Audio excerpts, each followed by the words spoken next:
Hello everyone, welcome back. आज का जो हमारा टॉपिक है वह है दो और आल्दो, THOUGH और ALTHOUGH, आल्दो। दोनों की जो हिंदी होती है वह होती है हालांकि या यद्यपि। इस प्रकार से इसका अर्थ निकलता है। तो कभी कभी हम ऐसे सेंटेंस बोलते हैं जो दो बातें कहती हैं और दोनों आपस में विपरीत होती हैं, अपोजिट होती हैं। जैसे हालांकि वह परिश्रम किया पर असफल हो गया, हालांकि वह मोटा है पर तेज भागता है, हालांकि वह गरीब है पर ईमानदार है। तो इस प्रकार के जो वाक्य होते हैं वह एक दूसरे का विपरीत अर्थ रखते हैं, और ऐसे जो सेंटेंस होते हैं, ऐसे वाक्य होते हैं, इनको हम कंट्रास्ट कहते हैं। जो यह अर्थ स्पष्ट करते हैं इसको कंट्रास्ट कहा जाता है।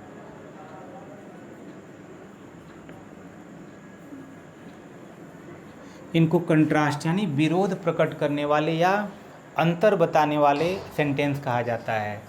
तो जो हालांकि है, हालांकि के लिए हम आल्दो, ALTHOUGH, आल्दो या THOUGH का प्रयोग करते हैं।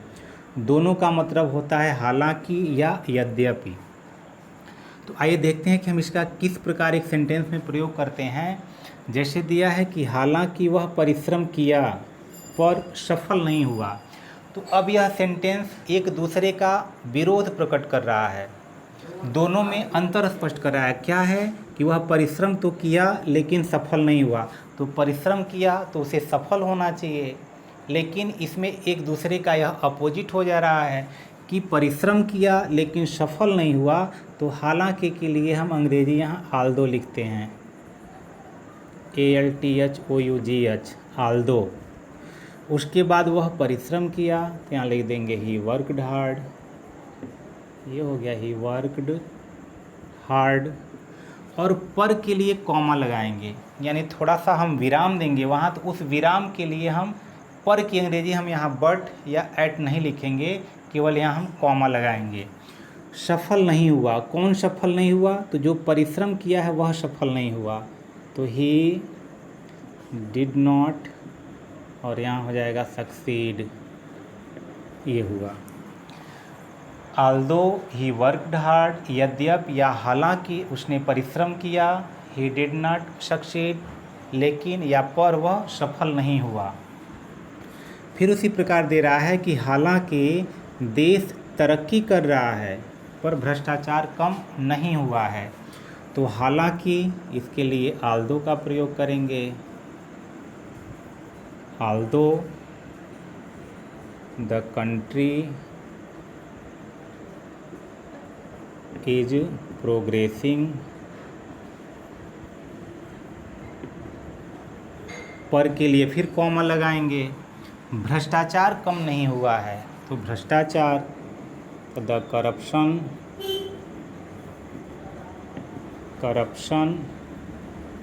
हैज़ नॉट और रिड्यूस्ड, ये हो गया the corruption has not reduced, भ्रष्टाचार कम नहीं हुआ है। फिर यहाँ पर के लिए हम कॉमा लगाएंगे।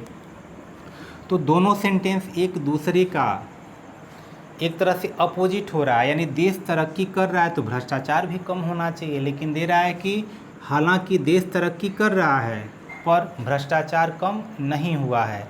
तो यह विरोध प्रकट करने वाले वाक्य हो गए। तो ऐसे में हम आल्दो का प्रयोग करेंगे और पर के लिए कॉमा लगा देंगे। फिर अगला है यद्यपि वह एकल है पर शादी के लिए भी तैयार नहीं है, यानी अब तक वह अविवाहित है, उसका विवाह नहीं हुआ है, एकल ज़िंदगी बिताता है, लेकिन अब भी वह शादी के लिए तैयार नहीं हुआ है। तो यहाँ पर भी अगर बनाते हैं तो यद्यपि की अंग्रेजी हम आल्दो का प्रयोग करेंगे, आल्दो ही इज सिंगल, ये हो गया। यद्यपि वह एकल है, फिर पर के लिए कॉमा लगाएंगे। शादी के लिए भी तैयार नहीं है, तो कौन तैयार नहीं है? तो जो एकल है। फिर यह सब्जेक्ट यहाँ चला जाएगा, तो यहाँ हो जाएगा he is not ready to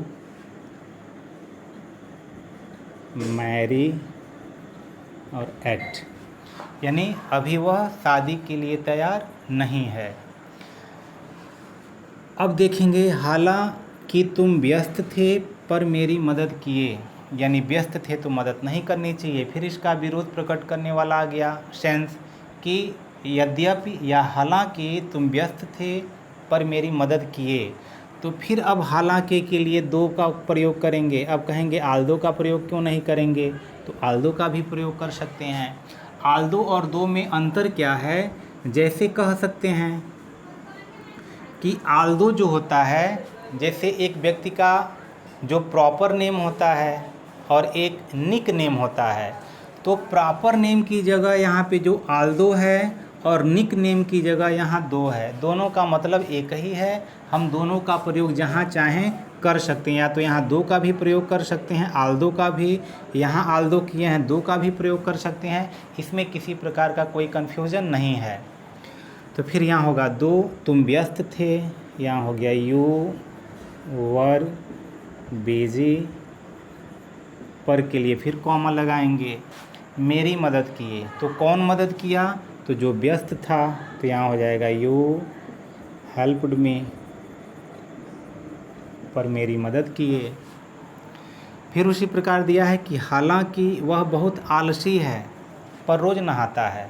आलसी है तो प्रतिदिन नहीं नहाना चाहिए, लेकिन दे रहा है हालांकि वह बहुत आलसी है पर रोज़ नहाता है। तो फिर इसका अनुवाद बनाते हैं, तो ये हो जाएगा दो ही इज़ वेरी लेज़ी, फिर पर के लिए कॉमा, रोज़ नहाता है, कौन नहाता है, तो जो आलसी है, तो यहाँ हो जाएगा ही, यहाँ हो जाएगा टेक्स अ बाथ, और ये हो जाएगा डेली, पर रोज़ नहाता है। उसी प्रकार दिया है कि हालांकि वह बहुत अमीर है, गरीब है पर ईमानदार है। हालांकि वह बहुत गरीब है पर ईमानदार है, तो इसको भी अगर बनाते हैं तो ये हो जाएगा दो ही इज़ वेरी पुअर, पर के लिए फिर कॉमा लगा देंगे। ईमानदार है, कौन ईमानदार है, तो जो गरीब है वही ईमानदार है, तो ही इज़ ऑनेस्ट, ये हो गया। तो इस प्रकार से जो भी दो सेंटेंस आ रहे हैं और उनके अर्थ जो सेंस हैं आपस में विपरीत हो जा रहे हैं, अपोजिट हो जा रहे हैं, तो उनके लिए हम हालांकि की अंग्रेजी आल्दो या दो का प्रयोग करते हैं।